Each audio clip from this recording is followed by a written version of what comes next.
Luca. Bueno. Pinyu. Bueno. Pinyu.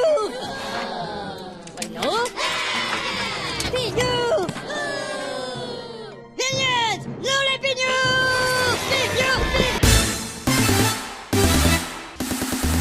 Benvingudes i benvinguts a la millor pel·lícula de l'univers universal, hereva de l'estètica perfeccionista de Kubrick, successora dels diàlegs majestuosament sofisticats de Tarantino, reflex de l'exigència virtuosa de Kurosawa, influència directa en l'obra de Nolan, la història del velocipastor. Dinosaurs never existed. Aquest és en Doug James, un sacerdot que viu feliç cultivant la seva fe i rient amb la seva família quan de sobte es produeix una tràgica explosió que acaba amb la vida dels progenitors i sembla que també dels encarregats d'efectes especials. Perquè el goig en flames ens l'haurem d'imaginar. La qüestió és que el seu company de fe Stewart el consola a través d'un pla tan revolucionari com innecessari i l'aconsella que viatgi per tal de desconnectar i passar el dol. Així agafa el cotxe i en comptes de fer un estat al Lluçanès, que seria lo lògic, es planta enmig de la Xina com ben ho indiquen amb un cartell més que subtil.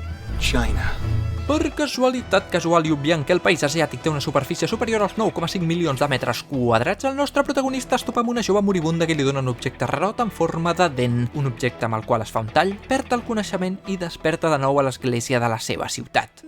Jo no entenc res. No et preocupis, amic patrici. Ja us havia avisat que era influència del mismíssim Christopher Nolan. Però a diferència d'en Nolan, aquesta pel·lícula sí que contempla un personatge femení amb major pes narratiu. No gaire més, però el llistó no és que estigui gaire alt. Així coneixem a la Carol, una prostituta maltractada pel seu cap mafiós i per l'accés de zooms tensionadors.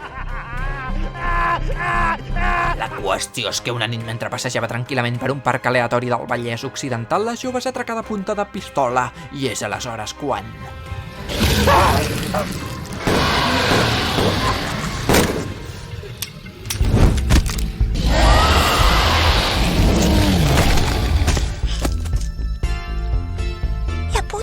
I aquí ens enterem de la revelació menys reveladora de l'univers de les revelacions reveladores, perquè bàsicament ve a ser el títol de la peli. En Doug el pastor es pot transformar en dinosaure. What? What? What? What? What? Dinosaurs never existed. Aquests dos arriben a un pacte i després de desempallegar-se amistosament del cap mafiós de la Carol, comencen una més que maca seqüència musical d'entrenament. Vull cridar t'estimo sense dubtes, que el futur sigui millor.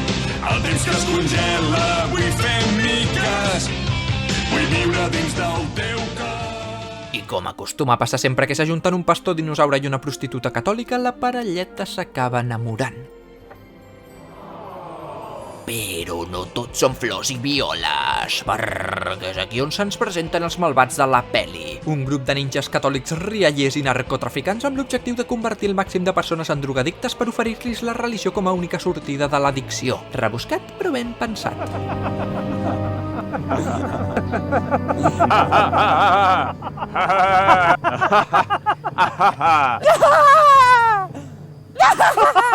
What?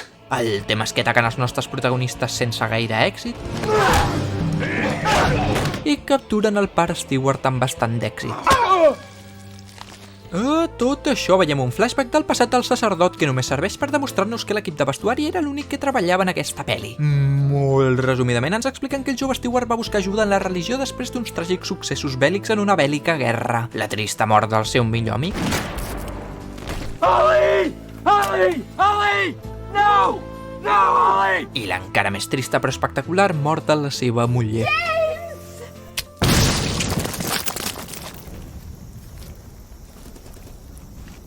La puta. Aquesta pel·li cada vegada va millor, no com l'Stewart del present, que també mor.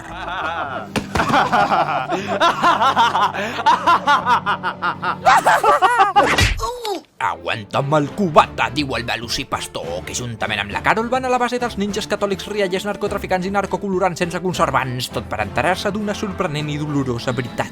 Remember me now? Brother! What? What? What? What? What? Un dels malvats més malvats del grup de malvats és el germà d'en Doug, i sempre ho havia sigut, com l'ou rarot del gat amb botes.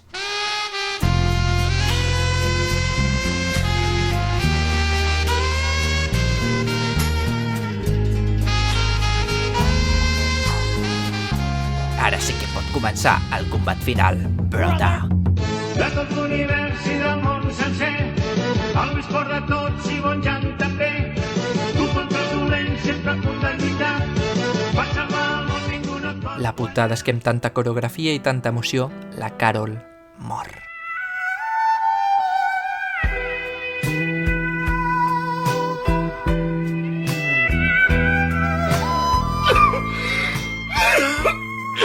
Una escena tan trista que ploren també els ninjas. Però qui no plora és en Dog, que regueta contra cabreixa per mostrar-nos el que realment hem vingut a veure. Com sigui, ara res no aturarà, el somni no s'acabarà. Avui puc dir que m'he tornat més fort i ho he d'agrair a la tristor que em va donar l'era.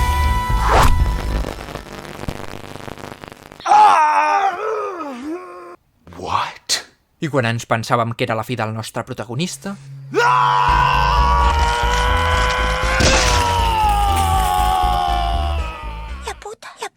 puta. Sí, li arrenca el cap. Per què complicar-ho més? Com a mínim ens deixen una bonica frase de Gandhi.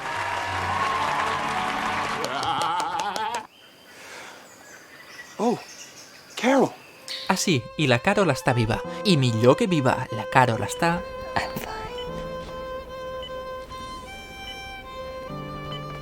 Gràcies, cartell gegantí necessari. I fins aquí la Carol i en Doug marxen de l'hospital a viure noves i emocionants aventures. Perquè sí, està prevista una segona part que convertirà la millor pel·lícula del món en la millor saga del món mundial. I si voleu més vídeos podeu donar-li m'agrada, compartir-ho, seguir-me a xarxes socials, escriure els comentaris que us agradaria que resumís. S'intentarà fer el que es pot, però no sé si es podrà fer tot el que s'intenta. Moltes gràcies i fins aviat. Xau, xau, xau, xau, xau, xau.